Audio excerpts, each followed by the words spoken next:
Yeah, pasa YouTube, SixftHax here. Happy you guys today.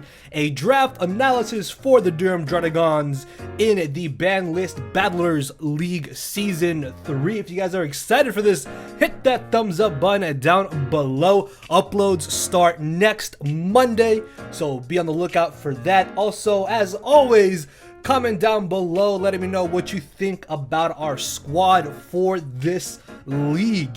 Now, the way that the BBL works, for those of you who may not know, is that this is basically what GBA Season 9 kind of was, where we are using Ubers, but this is a whole concept of the league. Instead of it just being one season, they've done it Season 1, 2, and now Season 3.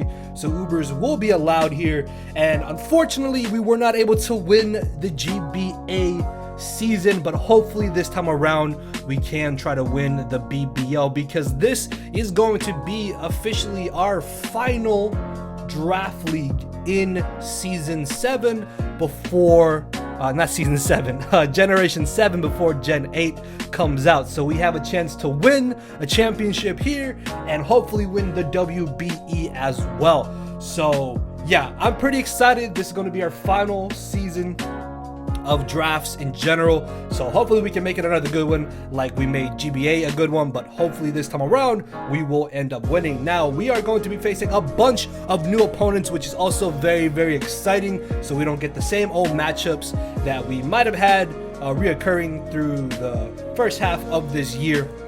And you guys will get to see fresh new faces as our opponents as we upload. So as I said, uploads begin next Monday. They will be uploaded every Monday, and then on Sunday is when team builders will go up.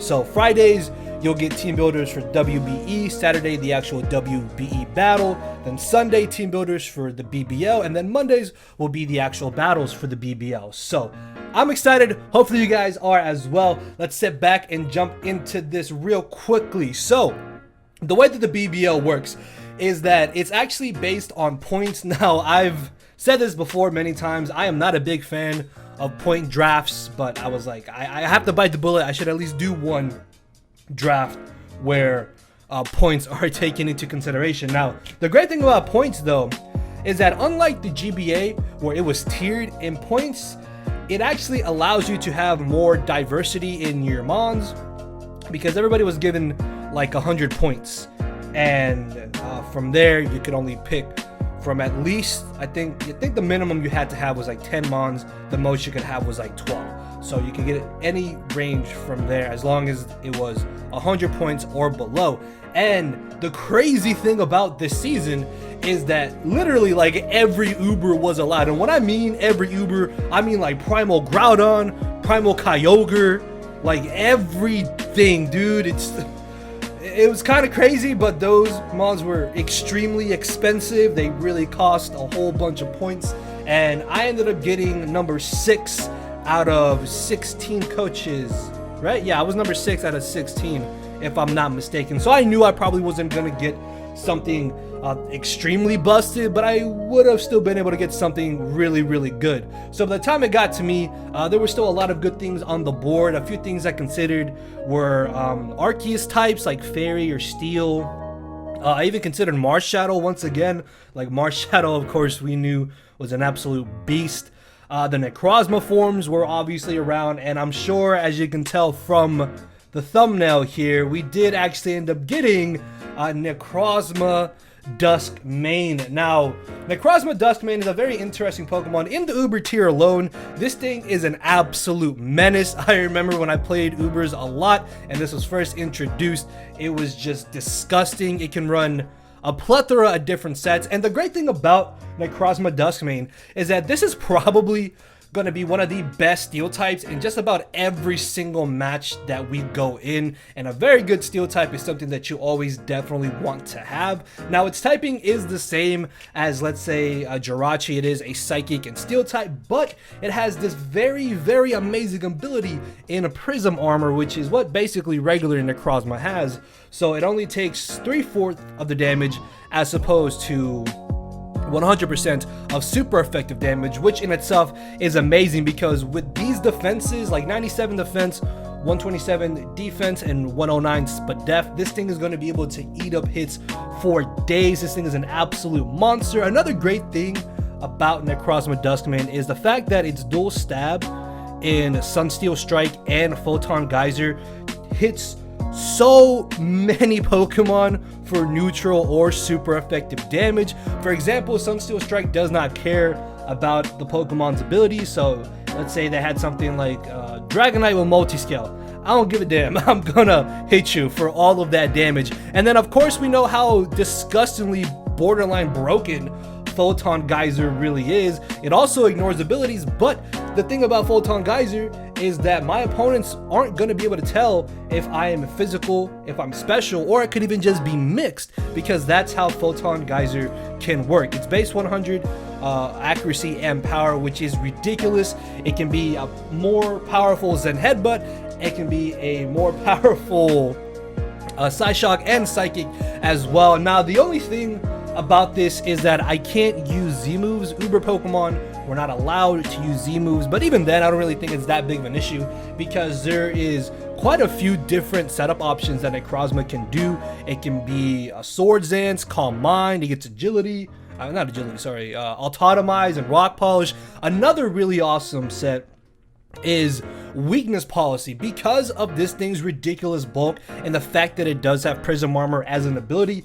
Weakness Policy can be such an easy item to slap on this thing, and then you get hit by the move, you Rock Polish or you Trick Room, and now you're sitting at +2 attack, special attack, or speed, or in Trick Room, and things are basically going to start dying. A Double Dance set could even run Weakness Policy. Berries on this thing are going to be absolutely amazing, because it's just going to make its bulk that much better. It gets dual screens, it gets Stone Edge, Earthquake, Earth Power, Dark Pulse, Dragon Pulse, Knockoff. Its move pool is actually pretty insane. Oh my god, this thing learns so many different moves. I'm really excited to use this. I definitely wanted to get an Uber that I knew I would probably never get to use again in a draft league, and this is definitely going to live up to the hype. I think this thing is going to be an absolute monster. Hopefully I will be able to support it correctly and build around it. So let's go ahead and jump into our second team member here, which is going to be a familiar face. As you guys can see here, we have a Garchomp. Also, I forgot to say that my nickname theme for this season is actually going to be after One Piece characters. So for Necrozma here, we have Shiki, after Shiki, the yellow line, I think, or the golden line, I forget the second part of it, from One Piece, but if you're a One Piece fan, you know exactly who I'm talking about. And then we have Kaido here, aka Garchomp. Now, I know I already had Garchomp in the GBA, where it did come up just a little bit short at the end of the match, but it's still a really good Pokemon in my opinion. And in a format like this where it's any Z and free Z, I can still make it a Z-Mon. I can even bluff Z sets on it, and I want to try and get a good amount of Z-Mons hopefully, because I don't want to be like forced to only get to choose between maybe like 2 or 3 Mons. I want to have at least 4, maybe 5 Mons that I could slap a Z move on and my opponents won't see it coming, and Garchomp is definitely one of those Mons. And of course we know its base speed is absolutely amazing. 102 speed is just that little speed creep that we need to deal with so many base 100 Mons. It can be a great mix attacker, a great defensive Mon as well. This gives us our second Stealth Rocker as well, which is absolutely amazing. Its dual stab is great, its coverage is great. We know what Garchomp does. Its abilities in Rough Skin and Sandville could also be very, very handy. I don't think Sandville is banned, but if it is, then Rough Skin alone is still just an amazing ability in general. But yeah, we know how much of a beast Garchomp is. If this thing Swords Dances with the Z move, it basically gets a kill. It can force switches to just about always be able to get up Stealth Rocks, and even though it is 4 times weak to Ice, that can definitely be covered up by the rest of our team. So I believe at this point in the draft, I had already kind of laid down my plan on what exactly I wanted, and as the round 1 and round 2 picks were going, I believe like half of the people at this point had already had a Mega. So by the time it came back down to me, because this is me back at number 6, starting from the top, I figured that this is probably my best chance to get my Mega now, because if I wait for it, then there's a good chance I won't get it. And honestly, there's like no other Mega that I realistically want, or there was no other mega that would have fit on the plan that I was going with.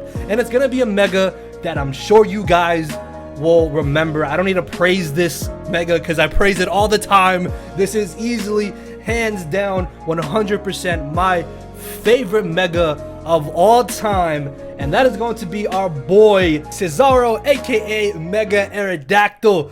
I'm so excited to use Mega Aerodactyl again. It's been about a year now, and every time I try to draft a team, my boys Harris and Chuckle King 87 always have to talk me out of drafting Mega Aerodactyl because I want to draft it so badly, dude. Mega Aerodactyl is just such a phenomenal mega, and in a point-based system, at 14 points, I think it's pretty fair. Like, it's not priced too high, it's not priced too low.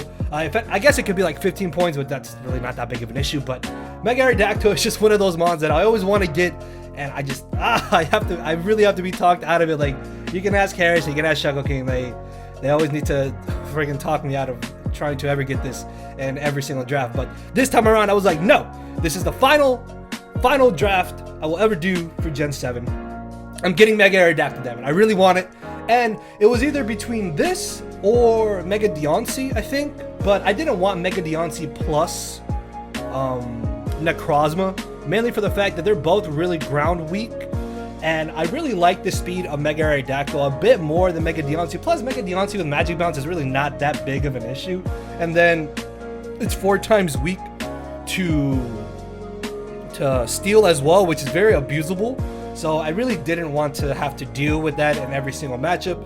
And I've had Mega Deontay before. It's okay, I guess. I'm not really the biggest fan of it. But Mega Aerodactyl, hey, hello, buddy. How's it going? Love me Mega Aerodactyl. As you can see, its speed is absolutely phenomenal. Its physical attack is also really good. Obviously, it does not necessarily abuse its ability Tough Claws because its best dual stabs are Aerial Ace and Stone Edge, which is a little bit upsetting, but in most cases, in at least 8 out of 10 matchups, Mega Aerodactyl will always be able to run an Adamant Nature just because of how disgustingly fast it is. It can even run really reliable bulky spreads, which its bulk is not that bad at all. Honestly, base 80 HP, 85 defense, and 95 speed def. This thing can definitely take hits relatively well if it is properly invested. Its coverage is actually absolutely insane. It gets all the elemental fangs, if I'm not mistaken. It also gets Aqua Tail, obviously Edgequake coverage. It gets some really good supporting moves, Stealth Rocks, Taunt, Tailwind, Defog as well. This gives us our first form of hazard removal, which I know you don't typically always want to run defog on Mega Aerodactyl, but I've done it before in the past, and it can be very reliable, especially because of how fast it is. It will just about always be able to get rid of rocks, or at least be able to set them up, which in itself is going to be very, very handy. So yeah, a bunch of things that Mega Aerodactyl can do. While again, its offensive stabs are not that great, it makes up for it in its coverage, its really amazing speed, and the fact that it can just easily run Adamant and have that extra bit of oomph for it to hit just a little bit harder. So really love Mega Aerodactyl here. This is probably the only actually no, I guess I could, yeah, I guess I can give it a One Piece nickname. I was like, I don't want to change the nickname of Aerodactyl because I love it, but we're gonna go with Bullet. This was given to me by my boy Kyle Rare. I really didn't like, I wanted to call this Knight after Kaido's commander, the Pterodactyl, the flying black pterodactyl, fire pterodactyl thingy, but he said Bullet was probably a little bit better because I think Bullet is the new opponent in the new One Piece movie that's coming out, the Stampede movie. So I may keep Bullet, I may go Knight, I don't know. Let me know which one you guys like better, or if you have a better nickname, by all means, please let me know. So moving on to our next team member. Again, I said that at the point of round 2, I had really kind of planned out my entire draft, so I knew exactly what I wanted every round. I knew when I wanted to take it, particularly every round. And originally, this time around, I think I was going to get either Amuro or Corphish. But the thing about it is that by round 3, Everybody, I'm pretty sure like everybody I knew that couldn't get Azumarill already had a water type or a fairy type. So I figured I could probably just wait for Azumarill for later. So I decided to go ahead and pick up a valuable part of my plan for this draft. And that is going to be Nami, aka Alolan Persian.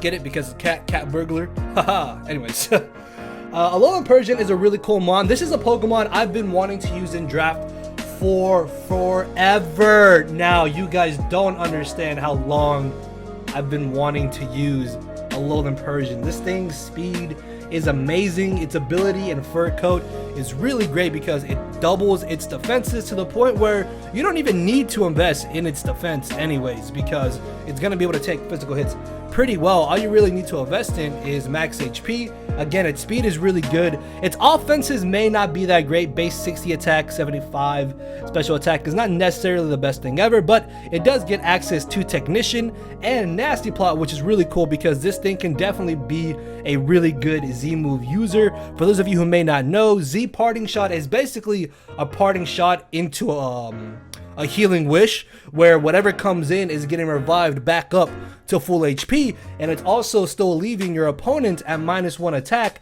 and -1 special attack, which is actually kind of insane if you think about it, because I could have a 2% Macross Modesta main in the back. I go for Z Parting Shot, put my opponent at -1/-1, bring in Necrozma back up to full HP, and then I'm allowed to just set up, and my opponent has to sit there and accept it unless they are able to taunt me. So that in itself is absolutely insane, honestly. It also gets access to U-turn if I ever choose to not run Parting Shot, or if my opponents run Magic Bouncers. It gets Knockoff, which of course Knockoff is an amazing move in general. Getting rid of your opponent's items or scouting out to see what items they have is absolutely insane. It actually gets some pretty cool coverage moves as well. It gets Gunk Shot, it gets Icy Wind, Play Rough, Power Gem, Seed Bomb, Shadow Claw, and Thunderbolt. All of those moves can be run with the Z Crystal 2 just to make them even more powerful. A Fake Out could even come in handy if I ever want to run a Technician Fake Out set. It doesn't get entirely too many supported moves, I think, outside of Parting Shot, I guess. Wait, I just saw a move. It doesn't get Thunder Wave, unfortunately, which would actually be really nice if it did get Thunder Wave. But I mean, Parting Shot alone is still really good. Icy Wind, I guess, could kind of be a supported move because it puts your opponent at -1 speed. And then Snarl has been something I've thought about running before too on this mon. I've had it before in like 8-mon little side tournament things, but never in an actual league. So the fact that I get to use this throughout the season now is going to be absolutely amazing. And something I find a little bit funny is that we have Silvally in the WBE as a Parting Shot mon, and now we have Alolan Persian in the BBL as a Parting Shot mon. So we'll see which one does better. Hopefully they both can still pull their weight here. So moving on to our next team member. Again, this is where basically there was only like 1 or 2 other people left that could get Azumarill. And ultimately I figured that I really can just go ahead and get Azumarill like dead last. So I had set that in my plan. I'm going to try and get Azumarill hopefully last round. But for right now, that allows me to prioritize some of my other picks that I really don't want to go. So with my next pick, I decided to go ahead and get my grass type and another form of hazard removal, and that is going to be my trusty lawnmower, Rotom Mo, aka Yonji, not Sanji, Yonji. Yonji is Sanji's brother. So the great thing about Rotom Mo on this squad is that this gives me a second form of momentum along with my Alolan Persian, which is going to be amazing. Garchomp, Necrozma, and Aerodactyl all love to come in on free turns, and that's exactly what Rotom and Alolan Persian are going to allow me to do, which is going to just make them even better. Rotom, another really good Z move mon as well. I had this in NPA where it was free Z moves, and this thing was an absolute beast with them. Of course, its move pool is not really anything spectacular. I think most of the time I'm honestly just going to be running Leaf Storm, Thunderbolt, Volt Switch, Filler, but even then, with those two offensive stat moves, they're really good offensive stat moves regardless, and they hit just about everything, so it's not the worst thing ever. Although Leaf Storm is a little bit bad because I need to be careful with how I use it, because it could give my opponent potential chances to set up. So obviously I will be careful when I do decide to Leaf Storm things with my Rotom here. It does get access to dual screens, which is amazing. This gives me another ground immunity, which is something I really wanted in case I did pick up some other ground weak Pokemon. And it does get some nice support moves with Thunder Wave. Of course, Defog is really nice, and again, dual screens.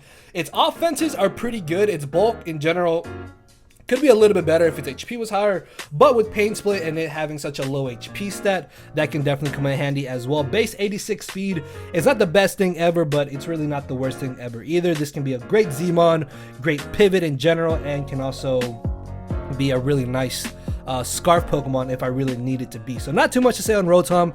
It does have a little bit to be desired, but it fit everything I wanted. I wanted the grass type, I wanted the ground immunity, I wanted removal, I wanted momentum, and Rotom fits all of that. So moving on to our next team member here. This is a Pokemon that I've never got to use in a regular draft, much like Alolan Persian, and it was definitely something I wanted from the very beginning of the draft. Like before we even started, the main things I wanted were like Alolan Persian and this next Pokemon right here, and I was able to get it, and that is going to be Piloswine, aka Chopper. We all know how thick, how fat little Mamo can be, man. If you have not faced in a Violite Piloswine, then you will not know how annoying this thing really is. Base 100 HP, 80 defense, 60 Spadef with an Violite. This thing is just about going to live any singular hit, and that's all Piloswine really even needs to do. It just needs to live that one hit that I need it to, so I can then get off damage or get up my rocks or save it for later so I can Ice Shard things down. Endeavor is something I've experimented with in the TTM Summer Showdown. I had Piloswine and I brought Endeavor like two or three games, I think, and it was actually very handy to just get off a huge amount of damage on something when I knew that they couldn't either knock me out or if it was just a last-ditch effort thing to have to try and do. Also, because of its bulk, it can easily run max attack, max HP most of the times and still be able to tank hits relatively well, but there are going to be those scenarios where I want to invest in its defenses, and with the Violite, it's just going to make it even harder for this thing to be taken down. It also gets dual screens, which is actually kind of funny because you guys may or may not see dual screens Piloswine this season, just pointing that out there. But this gives me my 4th Stealth Rocker, and that's what I was really mainly happy about, getting another Stealth Rocker, because if you look at our rockers with Necrozma, Garchomp, and Aerodactyl, all three of those typically don't want to run Stealth Rocks. They want to have the option to either run a setup move or a coverage move, and Piloswine kind of helps us out with that. Another great thing about Piloswine too is that this now gives me a more reliable answer to electric types. Yes, Garchomp is a ground type, and I do have Rotom Mo, but Rotom Mo's recovery is really not that good. Garchomp has no recovery and gets absolutely murdered by Hidden Power Ice. Piloswine may not have reliable recovery, but it is disgustingly bulky and can just about always deal with electric types 1v1. So I really wanted that secondary ground Pokemon to make the matchup against electric types a little bit easier. While they may not prove to be a big of an issue and Piloswine may not get to do much, it's still going to be there to make my opponents second guess ever bringing their electric types against me. So yeah, it basically gets all the offensive moves that Mamoswine gets. The only thing it doesn't get though is knockoff, which is a little bit unfortunate. I really thought it got knockoff, but it doesn't. It's not the worst thing ever, but it's fine. Its dual stab is still insanely good. Ice Shard is an amazing priority move, and of course Superpower can also come in very handy, and Toxic as always is good to just try and chip things down. So with that being said, let's go ahead and jump into our next team member here, which was originally going to be Garbodor, but the more I looked at it and the more I thought about it, I was like, why is Garbodor more expensive than this Pokemon? When in my opinion, this Pokemon is way better than Garbodor in just about every sense. Maybe not in bulk, but in power and versatility, it's much better. And that is going to be Corphish, aka Jinbei. And the main reason I really liked Corphish over Garbodor was the fact that it's a little bit faster and it's a little bit stronger. Plus the fact that it gets Intimidate is absolutely amazing. Intimidate is easily one of the best abilities in a Draft League format. Corphish is a very, very reliable stealth rocker with Intimidate.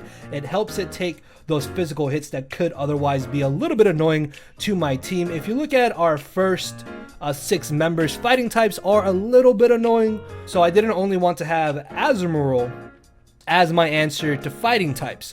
So I figured that by having Corphish with Intimidate, we're going to be able to sponge hits from fighting types a whole lot easier. Yeah, I guess Garbodor gets Aftermath, but I kind of like just weakening them more than having to rely on them ensuring they can knock me out. Plus, Aftermath can easily be played around, like my opponent doesn't have to make contact with me, so there's no guarantee that I will always get the Aftermath damage off on those fighting types. But Intimidate will always put that fighting type at -1 defense, and I can easily run a Rocky Helmet on Corphish if I really want to do that extra little bit of chip damage. This also gives us another form of priority with Aqua Jet, and the cool thing about Corphish too is that as a Zmon, it can actually have a bit of a viability because it gets Swift Swim, it gets Rain Dance. Base 95 attack is nothing to scoff at all. In the rain, with the Z move, if this is brought offensively, this thing can definitely do some damage. It gets really cool moves like Destiny Bond, it gets Haze, it gets what's it called, Thunder Wave, which is amazing for speed control. It gets Spikes, T-Spikes. Did I mention Taunt? It gets Taunt. I don't know if I mentioned that or not, but Dual Spikes is going to be amazing for our team because Aerodactyl in particular really loves being able to have that extra little bit of hazard support to ensure OHKOs and 2-hit KOs. So that's exactly what Corphish added to our squad. This also is a reason why I wanted Piloswine, because I knew I wanted to get Corphish. This gives us another electric weak mon, but again, now we have Piloswine, Rotom, and we have Garchomp. Not to mention that I still plan on getting Azumarill later. So our next team member here is going to actually be Azumarill. Now, I was originally going to wait till dead last to get Azumarill, but I really didn't want to risk it because I think there was at least like one person left who didn't have a fairy type, and even though they still had a water type, I just drafted a water and I was planning to get a second water, so why would they not get a second water? So I didn't want to risk it, and the 2 mons after Azumarill that I wanted, I figured would stick around for the rest of the draft, so I wasn't entirely too concerned about it. So I decided to go ahead and get Azumarill here round number 9, if I'm not mistaken. So much like Corphish, this gives us another form of priority in Aqua Jet. We have 3 forms of priority unless you count Sucker Punch on Rotom, which, I mean, it's a Rotom. I don't know, I guess Sucker Punch could maybe come on Rotom, but that's neither here nor there. But Azumarill is a really cool mon in the sense that with huge power, this thing is very difficult to switch into. I initially wanted to try and get Diggersby. Unfortunately though, I just couldn't fit it into my draft plan. And I figured, hey, if anything, I can probably get Azumarill. And I think I initially wanted to get Primarina, but Primarina didn't really add much to my team, as where Azumarill gave me a very good breaker in the form of just huge power in general, like max attack. Azumarill is very difficult to switch into. While yeah, it's not that fast, it is decently bulky. It can definitely take hits very well. It can still deal with dragon types accordingly. Assault vest sets are still going to be able to tank special hits that I needed to take. It gets really good coverage. Belly Drum is another great option as well. I could even run Z Belly Drum and this thing would just absolutely destroy late game. Encore is a really handy move as well. Even Perish Trapping with this could be something that I may want to try and bring to certain matchups. Behind screens, this thing is an absolute monster. It loves hazard support. It loves momentum because it can come in for free instead of having to switch in. Curse could even be something that I may want to do. Actually, is Curse plus huge power legal? I don't remember. I think it is, but if it's not, then oh well. If it is, then hey, we can bring Curse Azumarill, and that in itself would be pretty awesome in my opinion. So yeah, as a Z Belly Drum mon, or just as an Assault Vest mon, or a Breaker in general, this thing is definitely a beast.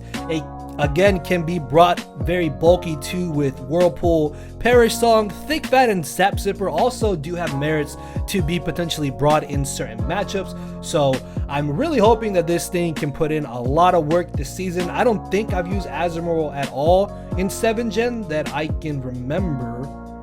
Have I used? I mean, I think I've used it before in 6th gen like once, but I haven't got to use it in 7th gen. So I'm hoping, really hoping that Amuro here can definitely prove its worth to me, and that it will be able to be a pivotal part of our squad. So moving on to our next team member, I originally ended up getting Dusclops and Chatot at the end of the draft, but because we can make trades before week 1 initially started, I decided to drop those 2 mons because Dusclops really didn't give me much help in any of my matchups, and then Chatot also didn't really help me at all. So I figured that if anything, I can drop those 2 to upgrade to something else that has a more reliable chance of actually being brought to my matchups, and that is going to be Ace, aka Pyroar, which for those of you who have followed me, you know that I've drafted Pyroar a few times in the past. The most I had it, I think, was in NPA, where we made it to finals, and it was definitely able to put in a lot of work near the end of the season. Pyroar is another one of those mons with Z moves. It becomes even better. Its move pool is a little bit shallow because its only real coverage is Dark Pulse and Hidden Powers, but with Z moves, that means we can run something like Z Solar Beam. Even a mix set could have like Z Wild Charge, I guess, if I wanted to go down that route. But basically Flamethrower,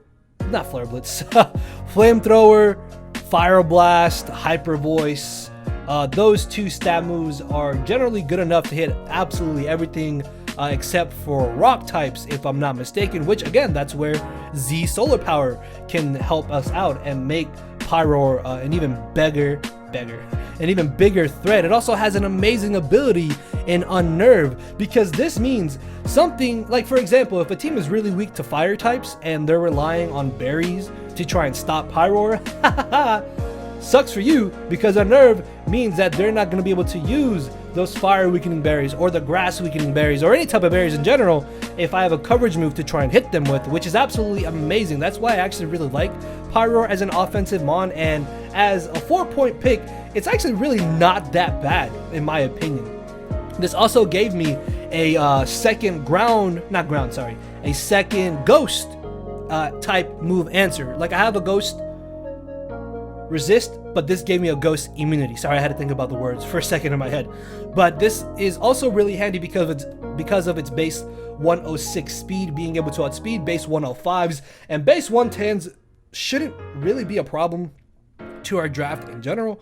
So this gave me another really nice hard-hitting special offensive mon, and yet another very solid Z move mon. I think right now we have Garchomp that can Z, we have Alolan Persian, we have Rotom Mo, Corphish arguably, even Azumarill, and now we have Pyroar. That is 6 mons on our draft that can easily be brought as Z-mon. Spexed or Scarfed, this thing can still put in so much work. Even Flame Charge could be something that I may want to bring in certain matchups. Sub Endeavor could be really cool. It can also learn Taunt, which is amazing. Will-O-Wisp is great. Of course, Toxic is always handy to just try and cripple walls. I'm hoping that Pyroar can definitely put in a lot of work though this season. So at this point we have 10 mons, and I think I only had like 1 point left. So I could choose to either end my draft here or just get a 1 point mon, and there was really nothing that 1 extra point could have gone into, so I could have potentially upgraded it. So I decided to go ahead and get Chimecho, aka Scratchman Apu, I think is how you pronounce his name. So yeah, we have a Chimecho. Never in my life did I ever think I would be drafting Chimecho, but we have a Chimecho, ladies and gentlemen. As you can see, our team is very clearly not weak to ground types, which is amazing. We can also deal with electric types. I don't know, like, when the draft ultimately ended up coming into fruition, I definitely feel like there may be some trades that I'll do in the season, but we'll worry about them later. But I guess Chimecho is a pretty cool option. This gives me Trick Room, it gives me Defog. I guess maybe Sub-Disable could be something that I bring. I don't know if I will honestly ever bring Chimecho. Like, I don't really see what it can do in most matches, but hey, you never know. Maybe in 1 or 2 games, if this does come and it pulls its weight, then that's way more than I expected from it. Its bulk is actually not that bad. Like 75 HP, 80 defense, 90 speed def with reliable recovery, I might add. It literally gets recover. So I don't know, maybe I will bring this. This is also really nice because this helps me against fighting types, because now we have a pure psychic type, which could come in very, very handy. So yeah, guys, that is our draft. I don't know really what else to say here. Let me know what you guys think about it. I do feel like we have some flaws, but realistically, if you see any of the other coaches' draft analysis videos, then each team is going to have some kind of inherent flaw, because that was the big issue of allowing all these high-cost Ubers where they take up so much of your points. You need to be very careful on how you work with what you have left. And I feel like I did the best that I could. I definitely feel like, again, I may do some trades down the season, but we'll wait to see when that does happen. But for right now, this is going to be our squad. I really like it. I don't think it has too many flaws, and even those flaws can easily be worked around in prep. So with that being said, hit that thumbs up button down below. Let me know what you think about our draft. And again, I will see you all next week, next Monday, with our very first battle against MattOshea. So with that being said, later, everybody.